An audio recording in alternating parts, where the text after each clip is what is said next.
के इस बुलेटिन में स्वागत है आपका। मैं हूं रचना रावत। तो चलिए शुरू करते हैं खबरों का सिलसिला। रामपुर के कस्बा शाहबाद में अधिकारियों ने सेमिनार लगाकर व्यापारियों में जीएसटी को लेकर संशय दूर करने का प्रयास किया है, जिसमें व्यापारियों ने बेबाकी से अपने सवाल रखे, जिसके अधिकारियों ने जवाब दिए। सेमिनार में वाणिज्य कर अधिकारियों के साथ उत्तर प्रदेश व्यापार मंडल के पदाधिकारी मौजूद थे, जिन्होंने व्यापारियों को जीएसटी के फायदे बारीकी से समझाए। इस बीच व्यापारियों ने अपनी समस्याएं रखी और जीएसटी के तौर तरीके सीखे। इस मौके पर वाणिज्य कर के उप जिलाधिकारी बी प्रसाद के साथ व्यापार मंडल जिला मंत्री मुकेश चंद्र गुप्ता मौजूद थे।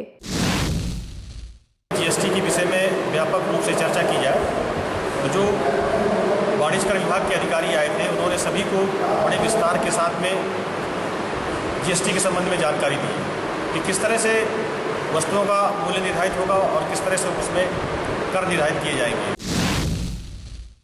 कानपुर के बरना थाना इलाके के पांडू नदी में 3 दिन से हो रही भारी बारिश से अचानक उफान आ गया, जिससे 200 परिवार बेघर हो गए। इस पानी में दर्जनों कच्चे घर गिर गए व लोगों के घरों का सामान व गृहस्थी बह गई। किसी तरह लोग अपनी व अपने परिवार की जान बचाकर भाग निकले, परंतु उनके घरों का सामान पानी में बह गया। लगभग 500 से अधिक लोग सड़कों पर टेंट लगाकर अपना जीवन यापन कर रहे हैं। इन सैकड़ों परिवारों की उम्मीद जिला प्रशासन पर थी कि उनको रहने व खाने के लिए मदद मिलेगी, लेकिन हैरानी की बात यह है कि इनको कोई मदद नहीं मिली। लोग अपने बच्चों का पेट पालने के लिए सड़कों पर भीख मांग रहे हैं और लोगों ने भगवान से अपने दुख की फरियाद की। लोग इंतजार कर रहे हैं कि उनके घरों का पानी कब कम होगा, जिससे उन बेघरों को अपने अपने घर फिर से रहने के लिए वापस मिल जाए। जो लगातार पिछले 3 दिन से बारिश हो रही है, जिसकी वजह से ये जो कच्ची बस्ती है, यहाँ पर कच्ची बस्ती में लगभग 200 जो गरीब परिवारों के मकान थे वो बिल्कुल बह गए हैं और हमें लगता है 200 मकानों में रहने वाले लोग लगभग 400-500 लोग होंगे जो इस समय रोडों पर घूम रहे हैं, जिनको रहने का कोई सहारा नहीं मिल रहा है। कोई किसी के पास यहाँ पर छत नहीं है। आज हम लोगों ने, चूँकि यहाँ पर हम लोगों के बीच में पिछले 2-3 दिन से कोई भी अधिकारी नहीं आया है, पूरी सरकार नदारद है, कोई भी प्रशासनिक अधिकारी यहाँ पर नहीं आया, सभी लोग नदारद हैं, तो हम लोगों ने अपनी गुहार भगवान से लगाई है। इतना परेशानी है कि समझ लेना, हमारे घर न धुआ, सब यहाँ बाढ़ में बह गए, गले बह गए, सब बांस बल्ली बह सब बह गए। रोड में पड़े बच्चे लिए, कहाँ खाएं कहाँ पिए, कहाँ जाएं, कहीं किराया का भी घर नहीं मिल रहा।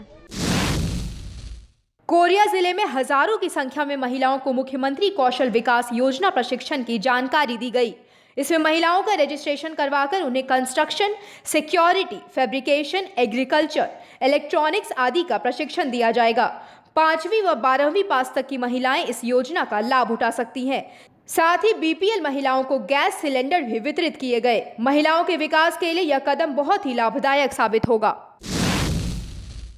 नई सरकार से जनता को इंसाफ और न्याय की उम्मीदें हैं, लेकिन कानून व्यवस्था के पहरेदार यूपी पुलिस के बड़े अफसरों को अपनी चौखट पर जनता की आमद अच्छी नहीं लगती है। उस जनता की भी नहीं जो अपने दुख दर्द आंसुओं से समेटकर सुबह सवेरे बड़े साहब के चौखट पर पहुंचती है। मेरठ के आईजी राम कुमार का हाल भी कुछ ऐसा ही है। आईजी साहब अमूमन सरकारी टाइम से अपने दफ्तर में नहीं बैठते हैं और अगर बैठ भी जाए तो जनता से नहीं मिलते। अपने स्टाफ को आईजी साहब ने हुक्म दिया हुआ है कि बस फरियादियों की शिकायतें इकट्ठी करो और जिले के कप्तानों को भेज दो। आपको बता दें कि आईजी की चौखट पर वह फरियादी पहुंचता है, जिसकी फरियाद पुलिस थाना और एसएसपी के दफ्तर पर अनसुनी कर दी जाती है। लेकिन आईजी साहब पर ना तो फरियादियों की गुहार काम करती है और ना ही यूपी के मुख्यमंत्री योगी आदित्यनाथ का आदेश। सहजनवा के गीड़ा स्थित ईंट बनाने वाली फैक्ट्री में सुबह खाना बनाते समय सिलेंडर लीक करने से आग लग गई, जिसमें मां और पुत्र की मौके पर जलने से मौत हो गई। दरअसल मामला ईंट बनाने वाली फैक्ट्री का है, जहां संध्या त्रिपाठी ने खाना बनाने के लिए गैस चालू किया। अचानक गैस के रेगुलेटर में आग लग गई, जहां उसका पुत्र और खाना बनाने वाली महिला संध्या मौजूद थी।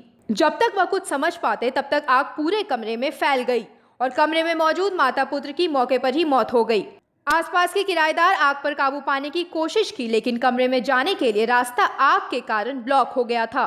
तो लोगों ने इसकी सूचना फायर ब्रिगेड और पुलिस को दिया। लगभग 25 मिनट बाद पहुंचकर फायर की गाड़ी आग पर काबू पाई। घटना की सूचना पाकर मौके पर प्रभारी निरीक्षक अरुण कुमार शुक्ल व तहसीलदार चंद्र प्रकाश प्रियदर्शी मई फोर्स मौजूद रहे। आग लगी है तो हम सोए थे, उसके बाद हल्ला हुआ तो जगे हैं। जगने के बाद बहुत प्रयास किया गया कि निकल जाए, हिम्मत नहीं दिखाए। अगर हिम्मत दिखाए होते तो वो लोग निकल गए होते और हम लोग सहमत थे यहाँ पे। और लगभग 5 बजे। ताजा मामला गोरखपुर से जुड़ा है, जहां मुख्यमंत्री के करीबी से 2 दिन पहले 20 लाख की रंगदारी मांगी गई थी। वहीं आज एक बार फिर डॉक्टर से 20 लाख की रंगदारी की मांग की गई है। नहीं देने पर अंजाम भुगतने को तैयार रहने की भी बात की गई है। ये रंगदारी पूर्वांचल के कुख्यात अपराधी चंदन सिंह द्वारा लेटर भेजकर मांगी गई है। आपको यह भी बता दें कि 5 जुलाई को चंदन सिंह बदायूं जेल से गोरखपुर कचहरी में पेशी पर आया था। गोरखपुर कैंट थाना क्षेत्र में स्थित टाइम नियर हॉस्पिटल के निदेशक डॉक्टर शशिकांत दीक्षित से 20 लाख रुपए की रंगदारी की मांग की गई थी। मोबाइल और लेटर के जरिए ये मांग की गई है।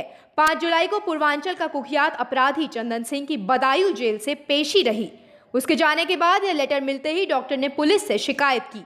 लेटर में चंदन सिंह ने लिखा है कि आप हमारे पूर्व परिचित हैं और आप हमें भली भांति जानते हैं। आप भूत भविष्य वर्तमान सोचकर 20 लाख रुपया बदायूं जेल में पहुंचा दीजिए, नहीं तो लेना हम जानते हैं।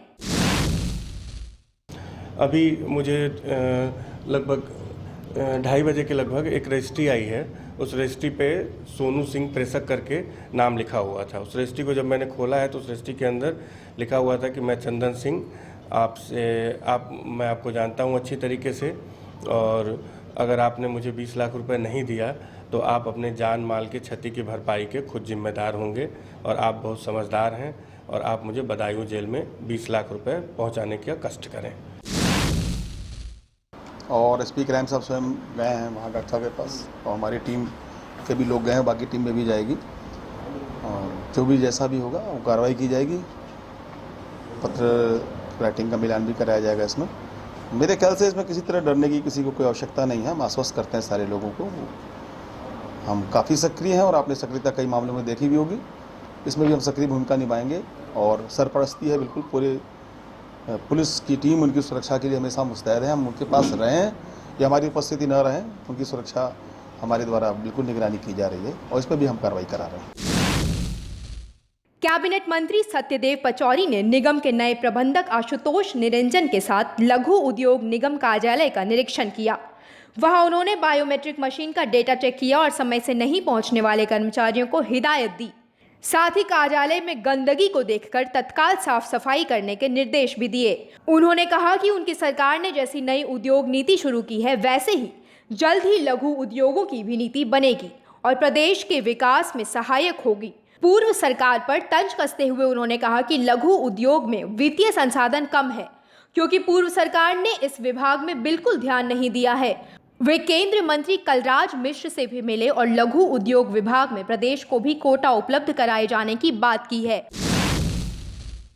उत्तर प्रदेश लघु उद्योग निगम, वहाँ पर मैंने पहली बार यहाँ आया हूँ और निरीक्षण किया है, क्योंकि कुछ दिन पहले ही यहाँ पर कैस्को एमडी को अतिरिक्त प्रबंध निदेशक के रूप में इसकी भी जिम्मेदारी दी गई है लघु उद्योग निगम। इसके पहले तो जो भी थे पार्ट टाइम थे, तो जो जिसकी व्यवस्था होना चाहिए, रख रखाव होना चाहिए और जो काम होना चाहिए, इनका काम है कि जो स्मॉल स्केल इंडस्ट्री है उनको रॉ मटेरियल सप्लाई करना, जो सरकार केंद्र सरकार देती है, जैसे कोयला है, लोहा है, अन्य चीज़ें।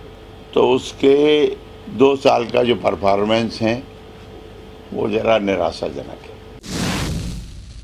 उत्तर प्रदेश में आए दिन सड़क हादसे कम होने का नाम नहीं ले रहा है। ताजा मामला मथुरा का है। मथुरा के हाईवे के NH2 पर उमा मोटर्स के सामने दिल्ली की तरफ से आते हुए टाटा ने बेकाबू होकर स्कूटी पर सवार 2 महिलाओं को अपनी चपेट में ले लिया। स्थानीय लोगों और राहगीरों की मदद से दोनों महिलाओं को पास के अस्पताल में भर्ती करा दिया गया है। स्थानीय लोगों के द्वारा ही पुलिस को सूचना दी गई। मौके पर पहुंची पुलिस ने सड़क पर बिखरे महिलाओं के सामान, जिसमें नकदी सहित, अपने कब्जे में ले लिया और ड्राइवर घटना को अंजाम देकर मौके से फरार हो गया। में फिलहाल इतना ही। आप बने रहिए इंडिया क्राइम के साथ।